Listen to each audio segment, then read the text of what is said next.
గాక. హల్లెలూయా చెప్దాం. హల్లెలూయా ఎదురుగా చెప్దాం. హల్లెలూయా. రాత్రి కాల సమయంలో మరొకసారి ప్రభు సన్నిధిలో కూడుకున్న మీకు అందరికీ ప్రభు పేరిట వందనాలు. ప్రభు పేరిట వందనాలు. మనం చదువుబడిన లేఖన భాగంలో మొదటి చరణాన్ని మరొకసారి మనం చదువుదాం. మొదటి 2 చరణాలు. కీర్తనాకారుడు అద్భుతమైన తీర్మానం తీసుకున్నట్లు వాక్యాలు మనం చూడగలుగుతున్నాం. చదవండి. నా నాలుకతో పాపము చేయకుండానట్లు నా మార్గములను జాగ్రత్తగా చూసుకొందును. భక్తిహీనులు నా ఎదుట ఉన్నప్పుడు నా నోటికి సిక్కమించుకుందును అనుకుంటుని నేనేమీ మాట్లాడక మౌనినైతిని. క్షేమమును గురించి అయినను పలుకక నేను మౌనముగా ఉంటుని. స్తోత్రం చెప్పండి. కీర్తనకారుడు ఒక అద్భుతమైన మాట చెప్తున్నాడు. బిడ్లాగా ఆ జీవితంలో తీర్మానాలు చాలా గొప్పగా ఉంటాయి. దావీదు మహారాజు జీవితాన్ని మనం చూస్తే చాలా అద్భుతమైన నిర్ణయాలు తీసుకుంటాడు. చాలా అద్భుతమైన నిర్ణయాలు తీసుకుంటాడు. మీకు అప్పుడప్పుడు చెప్తాను కదా, బైబిల్లో వర్షిప్ లీడర్ ఎవరంటే దావీదు మహారాజే. దేవుని ఎక్కువగా స్తుతించిన వ్యక్తి దావీదు మహారాజే. ఇంకా బైబిల్ గ్రంథంలో ఎక్కువ సార్లు యేసుప్రభు వారి తర్వాత వినపడే పేరు ఎవరిదంటే దావీదు మహారాజుదే. బిడ్డలారా, పొరపాటులు సహజమే. పొరపాటులు అనేవి సహజమే. మానవ జీవితంలో, మన జీవితంలో ఎన్నో పొరపాట్లు కదా, ఎన్నో పొరపాట్లు. యేసుక్రీస్తు ప్రభుని నమ్ముకొని మందిరానికి వచ్చి ఒక విశ్వాసగా బ్రతుకుతూ ఎన్నో పొరపాట్లు. ఆ తర్వాత మారు మనసు పొందానని, పాపక్షమాపణ పొందానని, పరిశుద్ధాత్మ నాకున్నాడని విశ్వసించి నాకు బాప్తిసం ఇవ్వండి అంటే బాప్తిసం ఇచ్చాం. కానీ చాలా మంది చేయాల్సిన పనులు ఇంకా ఉన్నాయి. అయ్యేంటో తెలుసా? భక్తిహీనులు మన ఎదుట ఉన్నప్పుడు మన నోటికి ఏముండాలి చెప్పండి? ఏముండాలి? చిక్కం. ఎంతమందికి ఉంటుంది ఇది? అసలు మనం కూర్చున్నది ఎవరి ముందు? అసలు మన సహవాసమే చెప్పండి ఎవరితో? భక్తిహీనులతో. మంచి సహవాసాలు ఉన్న బిడ్డలు, ఆత్మీయ బిడ్డలు, ప్రార్థన పరురాలు, ప్రార్థన పరుడు ఉన్నారనుకోండి, వారితో సహవాసం చేయి, తప్పులేదు. కానీ అసలు ఉదయం లేస్తే పగలంతా మన సహవాసం ఎవరితోనే అంటే భక్తిహీనులతోనే. కానీ దావీదు మహారాజు అంటాడు, భక్తిహీనులు నా ఎదుట ఉన్నప్పుడు నా నోటికి సిక్కం పెట్టుకుంటాను. ఎంతమంది పని చేయగలుగుతున్నారు? ఎంతమంది నోటికి సిక్కాన్ని ఉంచుకోగలుగుతున్నారు? ఎంతమంది నోటికి కాపు పెట్టుకోగలుగుతున్నారు? ఎంతమంది నాలుకకు కాపు పెట్టుకోగలుగుతున్నారు? ఎంతమంది తన నాలుకను స్వాధీనంలో ఉంచుకోగలుగుతున్నారు? ఎంతమంది తన మాటలను స్వాధీనంలో ఉంచుకోగలుగుతున్నారు? నా దేవుని బిడ్డలారా, ఈ కడవరి చివరి దినాల్లో నోటికి చిక్కము లేకుండా, కంటికి నిబంధన లేకుండా, జీవితానికి ఒక స్థిరత్వం లేకుండా, ఆత్మ సంబంధమైన బిడ్డలు, క్రీస్తు రక్తములో కడగబడిన బిడ్డలు, క్రీస్తు సారూప్యములోకి మార్చబడిన బిడ్డలు, దేదీప్యమానంగా వెలుగుతున్న బిడ్డలు, ఎక్కడైనా ఏ పరిస్థితుల్లోనైనా ఏదో ఒక సందర్భంలో నీ నోటికున్న సిక్కాన్ని పోగొట్టుకున్నావా? నువ్వు భక్తిహీనుడివే, భక్తిహీనురాలివే. భక్తి కలిగిన వారి మధ్యలో ఉంటే నీ నోటికి చిక్కం అవసరం లేదు. భక్తి కలిగిన సహవాసంలో, భక్తి కలిగిన బిడ్డలతో నువ్వు ఉంటే నీకు చిక్కం అవసరం లేదు. అవునండి, యేసుప్రభు వారి భూలోకానికి ఎందుకు వచ్చాడు? ఎవరి కోసం వచ్చారైనా? నీతిమంతులు లేరు, ఒక్కడైనా లేడు. పాపి లోకమంతా చెడిపోయింది. లోకమంతా చెడిపోయింది కనుక చెడిపోయిన దాన్ని బాగు చేయడానికి యేసుక్రీస్తు భూమి మీదకి దిగి వచ్చాడు. దేవుని స్తోత్రం. ఆయన దిగి వచ్చిన దేవుడు. నోటికి చిక్కాన్ని పెట్టుకోమని రాత్రి నా దేవుడు హెచ్చరిస్తున్నాడు. ఎంతమంది నోటికి చిక్కాన్ని పెట్టుకుంటున్నారు? ఎంతమంది చిక్కం లేకుండా జీవిస్తున్నారు? నా దేవుని బిడ్డలారా, ఓ ఆత్మ సంబంధమైన బిడ్డవై, రక్షించబడిన బిడ్డవై, ప్రభు శరీరము ప్రభు రక్తములు పాలు పొందుతున్న బిడ్డవై, ప్రభు కొరకు బ్రతుకుతున్న బిడ్డవై, లేస్తే స్తుతి చెప్తావు, కూర్చుంటే స్తుతి చెప్తావు, ప్రయాణం చేస్తే స్తుతి చెప్తావు, ఇంటిలో స్తుతి, బయటికి వెళ్తే స్తుతి, అసలు నువ్వు కూర్చున్న స్తుతే, లేచిన స్తుతే, అన్నిట్లో స్తుతులు పలుకుతావు. కానీ భక్తిహీనుల ఎదురు కూర్చున్నప్పుడు నువ్వేం చేయగలుగుతున్నావు? భక్తిహీనుల ఎదుట నువ్వేం చేయగలుగుతున్నావు?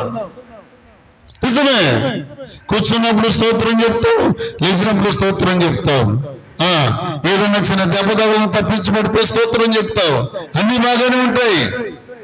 మంచి జరిగితే స్తోత్రం చెప్తావు, బాగానే ఉంటుంది.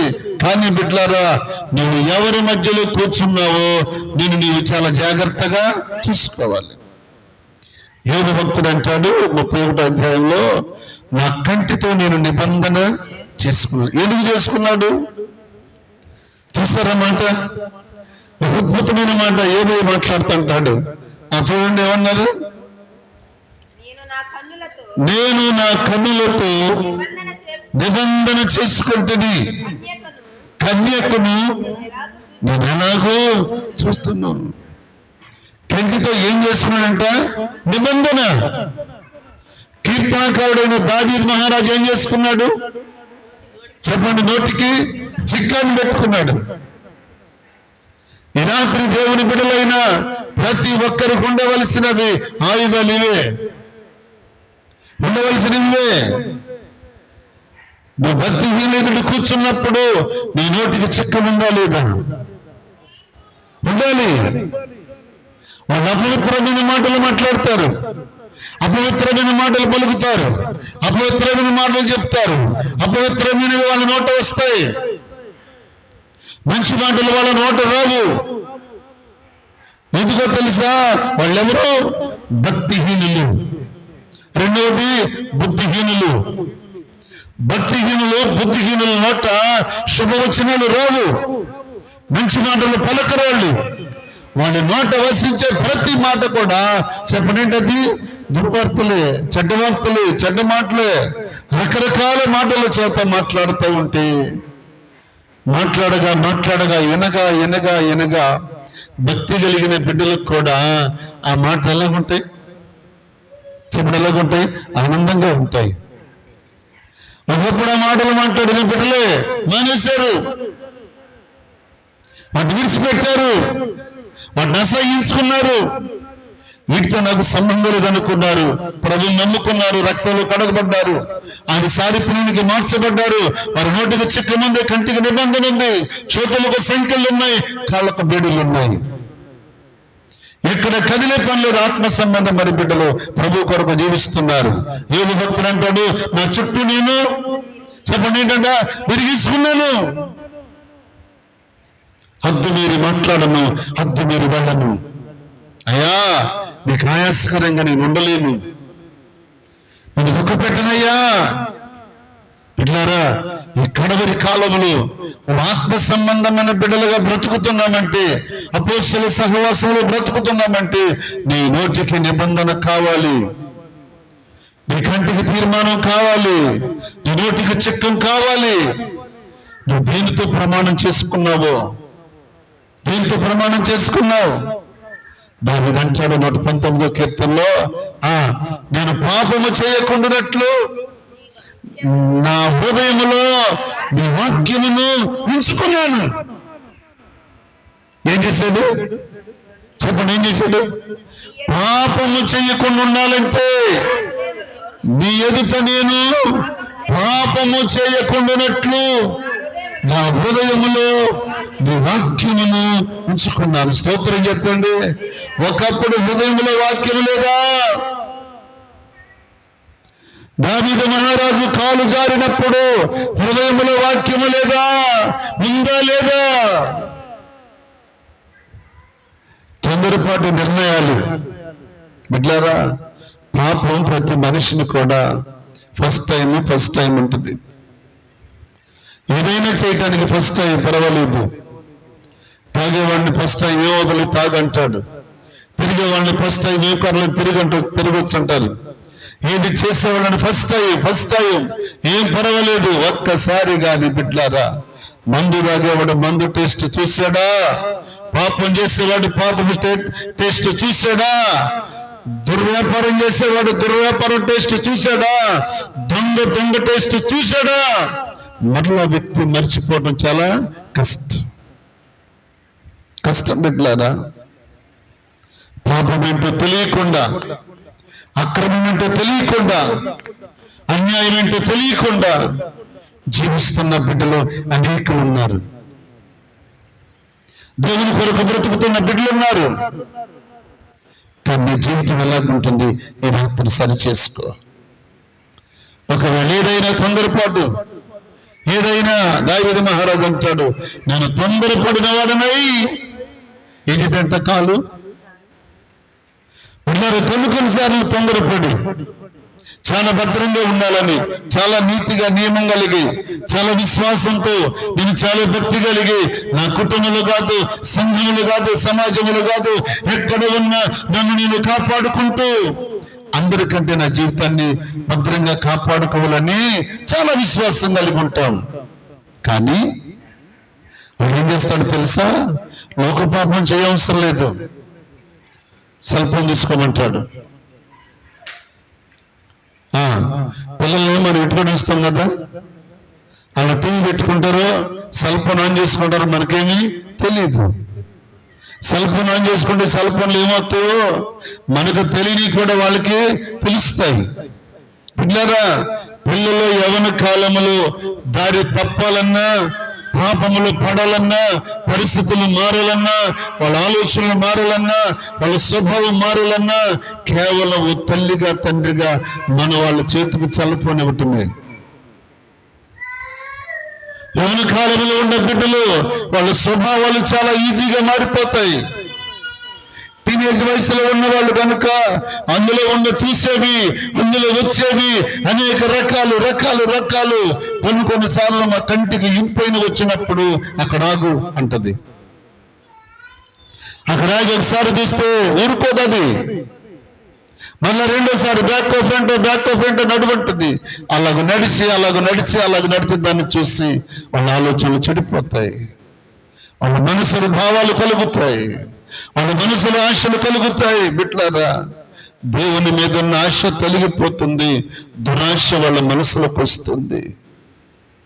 యాకోబు భక్తులు రాస్తూ అంటాడు, 1:15 దురాశ గర్భమును ధరించి పాపమును కనగా పాపము పరిపక్వమై మరణాన్ని కంటుంది. నా దేవుని బిడ్డలారా, నేను అందుకే పదే ప్రాధేయపడి చెప్తాను. పౌలు అన్నట్టు మరలా మీకోసం నేను ఏడుస్తూ ప్రాధేయపడి చెప్తున్నట్టు. నేను అందుకే మీకు చెప్తాను, రాత్రి కాలమందు కూడికకు మీరు ఇంటి దగ్గర ఉంటే ఓకే, పర్వాలేదు. మీరు మందిరానికి వచ్చినప్పుడు ఖచ్చితంగా పిల్లల మందిరానికి తీసుకురండి. అంతే, తల్లి బిడ్డల్ని వెంట పెట్టుకుని మందిరానికి తీసుకురావాలి. లేదా మీ ఇంట్లో ఉన్న టీవీలో ఏమొస్తుందో వాళ్ళు చూసుకుంటారు, సెల్ ఫోన్లో ఏమొస్తుందో చూస్తారు. బిడ్డలారా, ఈ లోకం చెడిపోయింది, పాపముతో నిండిపోయింది లోకం. భయంకరంగా ఉంది బిడ్డలారా, భయంకరంగా ఉంది. రకరకాలు ఎన్నో రకాల దృశ్యాలు, టీవీల కంటే సెల్ ఫోన్లు భయంకరమైన దృశ్యాలు వస్తున్నాయి. వాటిని చూసి పిల్లలు ఏదైనా సరే చిన్న పొరపాటు కానీ చేస్తే ఆత్మ సంబంధంగా పెరుగుతున్న మన జీవితాల్లో తల్లడిల్లిపోతాయి. అయ్యో, నా జీవితాలారా నేనే బిడ్డల జీవితాలు పాడు చేశాట. బిడ్డలారా, దావీదు పొరపాటు దావీదు పిల్లల దారి తప్పటానికి కారణమైంది. బిడ్డలారా, ఏలి గద్దించినందుకు ఏలి పొరపాటు తన పిల్లల దారి తప్పిపోయారు. ఒక యాజకుడు యాజకత్వం చేసేవాడు మందిరంలో. నా తర్వాత నా పిల్లలు యాజకత్వం చేయాలి కదా, నా తర్వాత నా పిల్లలు దీపస్తంభంలో నూనె పోయాలి కదా, నా తర్వాత పిల్లలు దేవుని మందిరంలో ఉండాలి కదా, ఈ యాజక వస్త్రాలు నా బిడ్డలు ధరించాలి కదా అని ఈనాడు కూడా పిల్లల్ని మందలించక గద్దించక బిడ్డలారా బిడ్డల్ని వదిలేస్తే వాళ్ళు చేసిన దుర్మార్గమైన పనులు ఏంటో తెలుసా? మందిరానికి వస్తున్న వాళ్ళను యవనస్తురాళ్లతో బయట వాళ్ళు చెడు పనులు చేసి పాడైపోయారు. బిడ్డలారా, ఏలి కొడుకులు ఓప్ని ఫీనెహాసులు చేసిన పాపానికి వాళ్ళతో పాటు ఏలి కూడా చనిపోవాల్సి వచ్చింది. అంతేనండి, పనిష్మెంట్ అండి, అది పనిష్మెంట్. ఒక తండ్రిగా బాధ్యత లేకపోతే, ఒక తల్లిగా నీకు బాధ్యత లేకపోతే దాని పనిష్మెంట్ నువ్వు అనుభవించాల్సి వస్తుంది, నేను అనుభవించాల్సి వస్తుంది. పిల్లల్ని గద్దించని కారణంగా ఓప్ని ఫీనెహాసులు ఏలితో పాటు ముగ్గురు ఒక్కరోజే చచ్చిపోయారు ఒక ఇంట్లో. దేవుని బిడ్డలారా, ముగ్గురు శవాలు అక్కడుంటే కోడల మోకాళ్ళ మీద ఉండి బిడ్డను కానీ ఆ బిడ్డకి ఏమని పేరు పెట్టింది? ఇకాబోతు. అయ్యో, నా మామగారు చనిపోయాడు, నా భర్త చనిపోయాడు, నా భర్త చనిపోయాడు, ఇదిగో నేను కంటున్నాను బిడ్డ, ఈ బిడ్డ పేరు ఇకాబోతు అని పేరు పెట్టాడు. ఇకాబోతు అనగా ఇశ్రాయేలు నుండి ప్రభావం వెళ్ళిపోవటం కాదంట, కోల్పోయారంట. బిడ్డలు ప్రభావాన్ని కోల్పోయారంట ఇశ్రాయేలీయులు. అనేక సందర్భాల్లో దేవుని బిడ్డలారా, మన జాగ్రత్త మనం తీసుకోకపోతే, బిడ్డల్ని మనం గద్దించకపోతే తండ్రి శిక్షించని కుమారుడు తండ్రికే విరోధి. ఏ తండ్రి అయితే శిక్షిస్తాడో, ఏ తల్లి అయితే శిక్షిస్తుందో ఆ పిల్లల జ్ఞానవంతులు అవుతారు, సమాజంలో పేరు కీర్తులు కలిగి వాళ్ళు ఉంటారు. గద్దించాలి బిడ్డల్ని. గద్దించాలంటే నీ నోటికి నెంబర్ 1 ఏముండాలి చెప్పండి? చిక్కం ఉండాలి తల్లికి. నెంబర్ 2 ఏముండాలి? కంటికి నిబంధన ఉండాలి, లేకపోతే ప్రమాదం. ఎందుకో తెలుసా? మనలో ఉన్న బ్లడ్ మన పిల్లల్లో అవుతాయి. మనలో ఉన్న రక్తమే మన పిల్లల్లో ప్రవహిస్తుంది. మనం ఏ దురాశలు అయితే కలిగి ఉన్నామో సేమ్ టైం అలాంటి దురాశలు వాళ్ళలో పుట్టుకొస్తాయి. అందుకే జాగ్రత్తగా ఉండాలి, జాగ్రత్తగా ఉండాలి. ఎంతవరకు పిల్లల దేవుని సన్నిధిలో పెంచగలుగుతామో అంతగా దేవుని యొక్క సన్నిధిలో వాళ్ళు పెంచితే వాళ్ళ జీవితాలు బాగు చేసిన వాళ్ళు అవుతాం, వాళ్ళు మంచి మార్గం నడిపించిన వాళ్ళు అవుతాం. బిడ్డలారా, వాళ్ళ స్వభావాలు మారకుండా ఉంటాయి. మంచి స్వభావం కలిగి పిల్లలు ఉంటారు, విశ్వాస స్వభావం కలిగి, భక్తి స్వభావం కలిగి, దేవుని యందు విశ్వాసం కలిగి ఆ స్వభావం మారదు వాళ్ళకి. దేవుని యందు భయభక్తులు కలిగి ఆ పిల్లలు దేవుని మందిరంలో ఉంటారండి. కానీ ఏం చేయగలుగుతున్నాం? మరొక మాట మీకు నేను జ్ఞాపకం చేస్తాను. దేవుని వాక్యంలో 141వ కీర్తన 3వ చరణం, 141వ కీర్తన 3వ చరణం. యెహోవా నా నోటికి కావలించుము, నా పెదవుల ద్వారమునకు కాపు పెట్టుము. స్తోత్రం చెప్పండి. 3వ మాట ఏంటి చెప్పండి? మొదటిది ఏంటి? నోటికి ఉండాలి, చిక్కం ఉండాలి. 2వది కంటికి నిబంధన ఉండాలి. 3వది చెప్పండి, 3వది పెదవుల ద్వారానికి ఏముండాలంట? గేట్ వేయాల. స్తోత్రం చెప్పండి. పెదవుల ద్వారానికి ఏముండాలి? కాపుదలు ఉండాలి. ఇష్టం వచ్చినట్టు మాట్లాడకూడదు, విస్తరించి మాట్లాడకూడదు. కొంతమంది విస్తరించి పరిధి దాటి ఎక్కడికో వెళ్ళిపోతారు బిడ్డలారా, ఎక్కడికో వెళ్ళిపోతారు. కానీ దేవుని పిల్లలు విస్తరించి మాట్లాడకూడదు, తగు మాత్రమే మాట్లాడాలి, తగు మాత్రమే జీవించాలి. అంతకు మించి దేవుని పిల్లలు ఉండకూడదు. బిడ్డలారా, అపవాది సంబంధులైతే వాళ్ళకి హద్దులుండవు. ఎన్ని గంటలైనా మాట్లాడతారు, ఎంతైనా మాట్లాడతారు, ఎక్కడికైనా వెళ్ళిపోతారు. కానీ ఆత్మ సంబంధమైన బిడ్డలు కావలసిన మాటలే మాట్లాడతారు. ఆత్మ సంబంధమైన బిడ్డలు తను మాత్రమే మాట్లాడతాడు, వారు విస్తరించి మాట్లాడరు. ఎందుకో తెలుసా? విస్తరించి మాట్లాడుట పరిశుద్ధులకు తగ్గదు బిడ్డలారా, తగ్గదు. 4వ మాట మీకు చెప్తాను. 38వ కీర్తన 13వ చరణం. 38వ కీర్తన 13వ చరణం. చెవిటివాడునైనట్టు నేను వెనుక ఉన్నాను, మగవాడునైనట్టు నేను నోరు తెరుచుట మానితిని, నేను వినలేని వాడనై ఉన్నాను. ఎవరి ముందు? ఎవరి ముందు చెప్పాలి? ఎవరి ముందు? అరే మాట్లాడండి. ఎవరి ముందు? ఎవరి ముందు మౌనంగా ఉండాలి? భక్తిహీనుల ముందు. పిల్లరా, వాళ్ళు చెప్పే మాటలు, భక్తిహీనులు మాట్లాడే మాటలంట ఆత్మ సంబంధం. మీరు చెవిటి వారి వల్లే చెప్పండి, వినట్టు ఉండాలి. వాళ్ళ మాటలు మనం వినట్టే ఉండాలి, వినకూడదండి, వినకూడదు. వాళ్ళు ఎన్నైనా మాట్లాడతారు, ఎన్నైనా చెప్తారు. భక్తి కలిగిన వారి జీవితాన్ని, భక్తి కలిగిన వారి దీపాన్ని ఆడిపోయటానికి భక్తిహీనులు ఎన్ని మాటలైనా చెప్తారు, బిడ్డలారా. అందుకే దేవునితో సహవాసం చేస్తే నీకు సమాధానం కలుగుద్ది, అలాగూ మేలు కలుగుద్ది. దేవుని పిల్లలతో సహవాసం కలిగి ఉండాలి, భక్తి కలిగిన వారితో సహవాసం కలిగి ఉండాలి. కానీ భక్తిహీనులతో సహవాసం చేయకూడదు. ఎందుకో తెలుసా? భక్తిహీనులతో సంగత్యము చేయకూడదు. దావిదు అంటాడు, భక్తిహీనులతో నేను సంగత్యము చెయ్యను, వారి ఎదుట నేను కూర్చోను, వారి మాటల్లో నా మాటలు కలపను. ఇట్లారా, దేవుని వాక్యాన్ని మనం చాలా జాగ్రత్తగా వినాలి. దేవునికి మహిమ కలుగును గాక. హల్లెలూయా. గత రాత్రి మీకు జ్ఞాపకం చేస్తాను, ఒక ఇద్దరు పరిచయం చేస్తాను. పగటి వేళ ఇద్దరు మీకు జ్ఞాపకం చేస్తాను.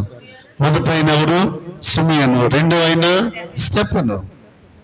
నిజమే, సిమియోననే భక్తిపరుడు, సిమియోననే నీతిమంతుడు. వెళ్ళారా, ఈ సిమియోను ఓ ప్రవక్త కాదు, చెప్పండి, ఒక శిష్యుడు కాదు, ఎవరైనా ఒక సామాన్య మనుష్యుడు, ఒక మంచి విశ్వాసి, భక్తి కలిగిన వాడు. ఆయన గురించి రాయబడిన మాట, సిమియోను నీతిమంతుడు, భక్తిపరుడు. ఆయనకంట ఒక దర్శనం కలిగిందంట. ఏం కలిగిన దర్శనం చెప్పండి? దర్శనం కలిగింది ఆయనకి, చెప్పండి. క్రీస్తును చూడక మునుపు నేను చనిపోను. ఎంత గొప్ప దర్శనం అండి! ఎంత గొప్ప దర్శనం అనుకున్నారు? ఆయన మీదకి పరిశుద్ధాత్మ వచ్చి, అవునా వాక్యంలో ఉంది కదా, సిమియోను మీదకి ఏమొచ్చింది? పరిశుద్ధాత్మ వచ్చింది. పరిశుద్ధాత్మ వస్తే ఆయన ప్రవచించి మాట్లాడుతున్నాడు. ఏమన్నా తెలుసా? క్రీస్తును చూడకుండా మునుపు నేను చనిపోను, నేను మరణించను. ఆయన నేను కన్నులారా చూడాలి. అంతేకాదు, ఆయన నా చేతుల్లోనికి తీసుకోవాలి, ఆయన నేను ముద్దాడాలి. అంటారా?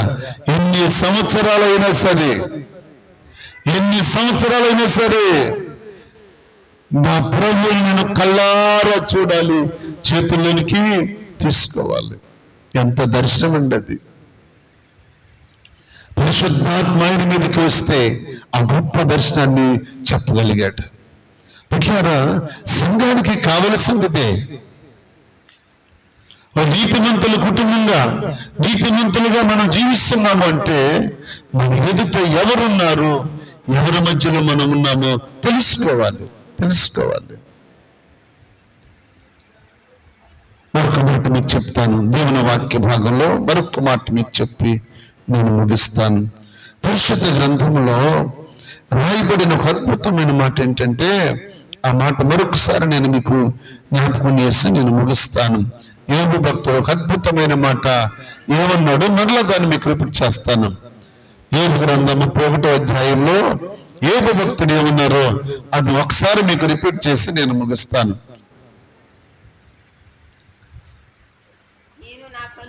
నేను నా కన్నులతో నిబంధన చేసుకుంటుని. ఏమి నిబంధన చేసుకున్నాడు చెప్పండి? చెప్పండి, కంటితో ఒక నిబంధన చేసుకున్నావంటే, జీవితంలో ఒక నిబంధన చేసుకున్నావంటే, బిడ్లారా, దావీదుతో దేవుడు నిబంధన చేస్తే దేవుడితో కూడా దావీదు నిబంధన చేసుకున్నాడు. నిజమే. శాశ్వతమైన కృప. అంతేకాదండి, దావీదుతో దేవుడు చేసిన నిబంధన నిత్య నిబంధన. దావీదు ఆకాశము ఉన్నంత వరకు, సూర్యచంద్రులు ఉన్నంత కాలం, నక్షత్రవాసం ఉన్నంత కాలం, భూమి ఉన్నంత కాలము, ఇదిగో నీ సింహాసనం మీద నీ తర్వాత నీ తరము తర్వాత నీ తరము తర్వాత నీ తరము తర్వాత ఈ సింహాసనం మీద కూర్చుండక మారుడు. ఏ నిబంధన అది? చెప్పడేది నిత్య నిబంధన, శాశ్వత కాల నిబంధన. దావీదుతో దేవుడు చేశాడండి. దావీదు ఆగిపోదు. సౌలుతో చేశాడు నిబంధన. సౌలు రాజు చేశాడా? చేయలేదే. సౌలు రాజుతో నిబంధన చేయలేదు దేవుడు. ఎందుకో తెలుసా? సౌలు రాజు మనసు దేవునికి ఇష్టమైనది కాదు. అందుకే దేవుడు దావీదును ప్రేమించి దావీదుతో అంటాడు, దావీదు, నీతో నేను నిత్య నిబంధన చేస్తున్నాను. ఎంతకాలం చెప్పండి? ఎంతకాలం? ఆకాశము, సూర్య చంద్రాలు, నక్షత్రాలు, భూమి ఉన్నంత కాలము. సభ్యుడు కూడా ప్రభుత్వం అయిపోతావు. హల్లెలూయా. నా దేవుని బిడ్డలారా, సృష్టిలో వాగ్దానము, దావీదుకు దేవుడు చేసిన వాగ్దానం అంత బలమైన వాగ్దానము ఏ వ్యక్తి కూడా నా దేవుడు చేయలేదండి. ఆకాశం ఉన్నంత కాలం, భూమి ఉన్నంత కాలం, సూర్య చంద్రులు, నక్షత్ర రాశులు ఉన్నంత కాలం, ఈ సింహాసనం మీద నీ తరువాత తరతరాలు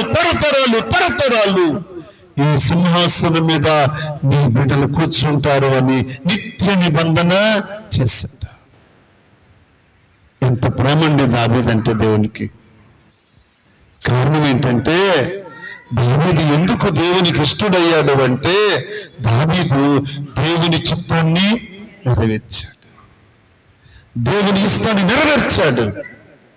అందుకే దేవునికి దావీదంటే అంత ప్రేమ. ఇలా అతను దేవుని ఇష్టాన్ని నెరవేర్చడానికి ఒక నిర్ణయం తీసుకోగలిగితే ఈ 3 దినాల ఉపవాసంలో నీతో దేవుడు నిబంధన చేస్తాడు. దేవుడు నీతో నిబంధన చేస్తాడు. ఎవరితో ఆయన నిబంధన చేస్తాడు? ఆయనకి ఇష్టలుగా ఉంటే, ఆయన చిత్తాన్ని నెరవేరిస్తే. నా దేవుని బిడ్డలారా, దేవుడు శాశ్వత కాలపు నిబంధన దావీదుతో చేశాడు. సొలొమోనుతో చేయలేదే, సమూయేలుతో చేయలేదే, మరెవరితో చేయలేదే. దావీదుతో ఒక్కడితోనే, దావీదు మహారాజుతో ఒక్కడితోనే శాశ్వతమైన నిబంధన చేశాడు. బిడ్డలారా, ఆస్తులకి వారసత్వాలు ఉంటాయి కానీ ఆత్మ సంబంధమైన కార్యక్రమాలకు వారసత్వాలు ఉండవు. సంఘ కార్యక్రమానికి వారసత్వాలు ఉండవు. ఎవరికైనా సరే సరిపోతుంది అది. ఏ సేవకుడైనా సరే వారసత్వాలు రాజకీయాలకు ఉంటాయి, వారసత్వాలు ఉద్యోగాలకు ఉంటాయి. కానీ ఈ భూమి మీద వారసత్వం సేవకుడు తర్వాత సేవకుడు అవ్వాలని ఏం లేదు. దేవునికి ఇష్టలుగా ఉంటేనే, దేవుని ఇష్టాన్ని నెరవేరిస్తేనే. అంతేనండి.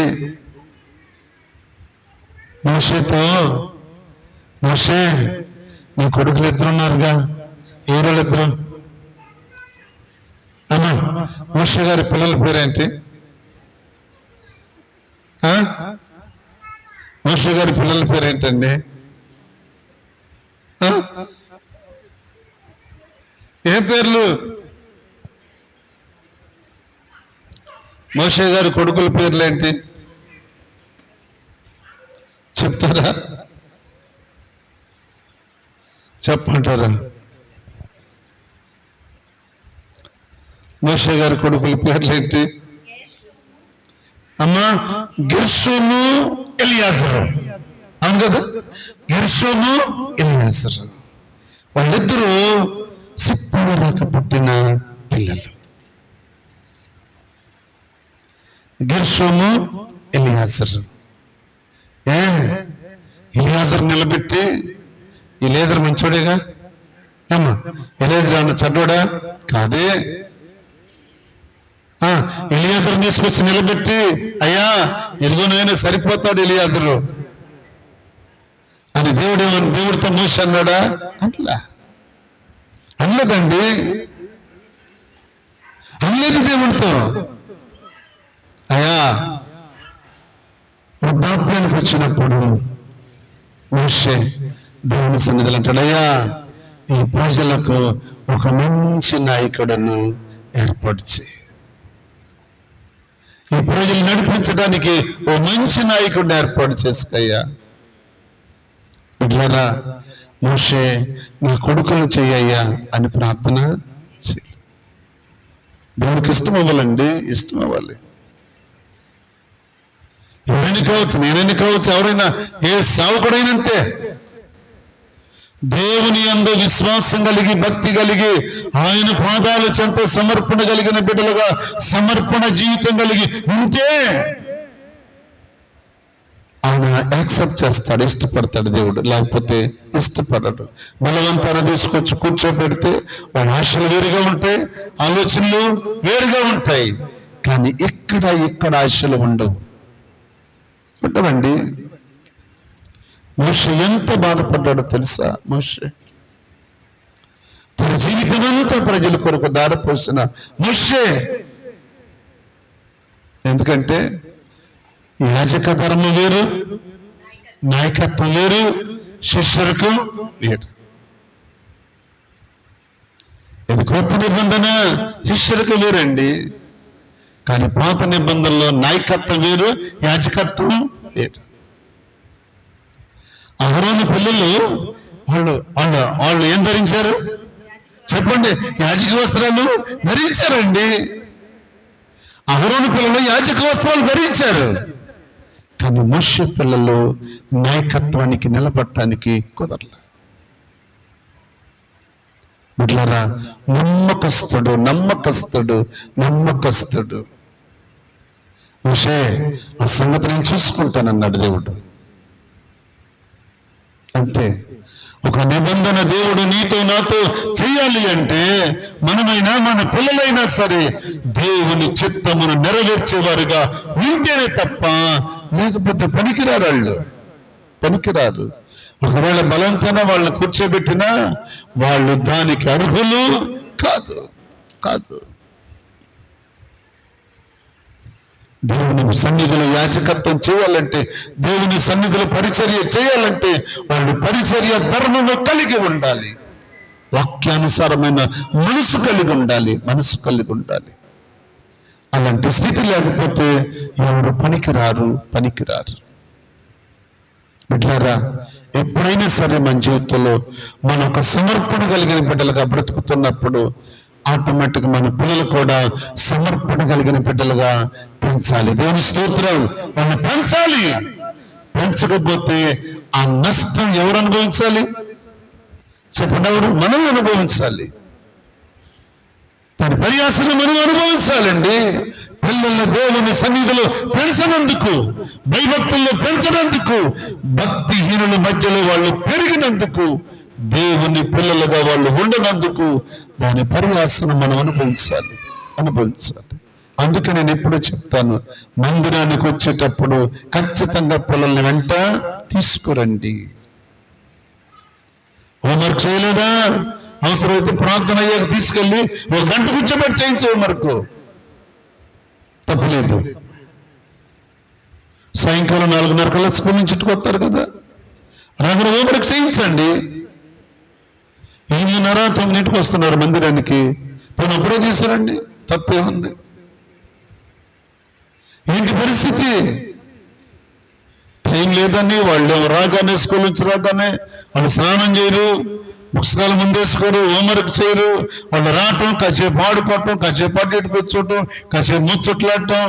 వీళ్ళకి టైం అయిపోద్ది, నువ్వు ప్రార్థన కాడ కూడా చేస్తావు. ఈ లోపు వాళ్ళు స్నానం చేసి నేను హోంవర్క్ చేసుకోవాలంటారు.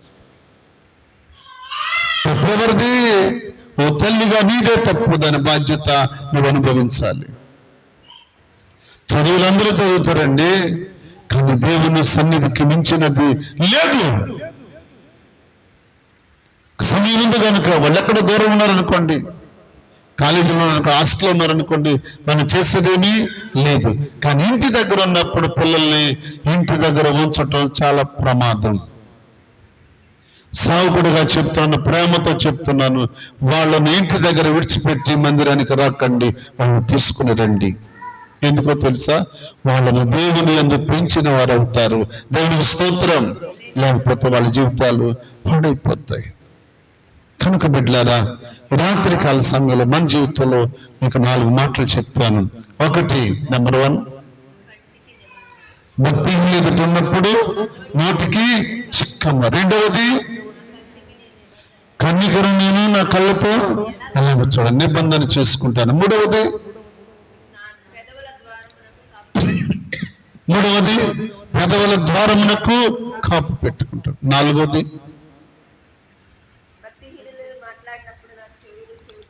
ఏంటంటే భక్తిహీనులు మాట్లాడుతున్నప్పుడు వినపడినట్టు చెవిటి వాళ్ళ వారే ఉండాలి. ఈ పోర్షన్ ఎవరు చేశారో తెలుసా? దావీదు. ఎవరి దగ్గర? సౌలు రాజు దగ్గర.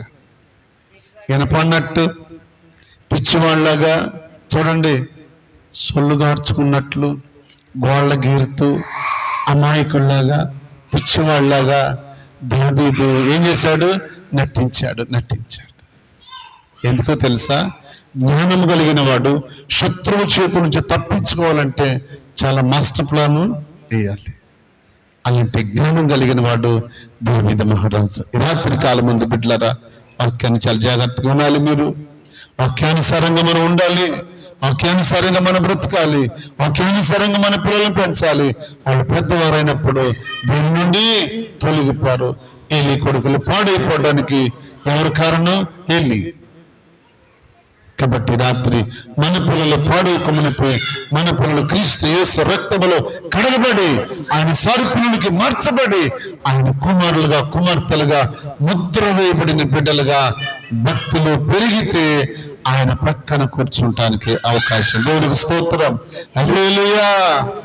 బిడ్డలారా, ఒక సామాన్యుడు, ఒక ఆత్మ సంబంధి, ఒక భక్తి కలిగిన వాడు రాళ్ల దెబ్బలతో పట్టబడి స్వర ప్రాణముతో ఉన్నప్పుడు అతని కొరకు పరలోకము తెరవబడింది.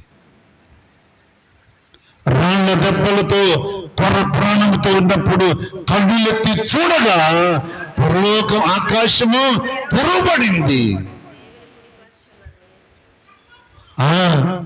దేవుడు ఆయన కుడి పార్శ్వమందు కూర్చున్నాడు. గొప్ప దర్శనాన్ని చూశాడు స్తెఫను. అలాంటి ఆత్మ సంబంధమైన బిడ్డలుగా ఉండునట్లు పరిశుద్ధాత్మ దేవుడు మనందరికీ సహాయము చేయునుగాక. ఆమేన్, ఆమేన్, ఆమేన్.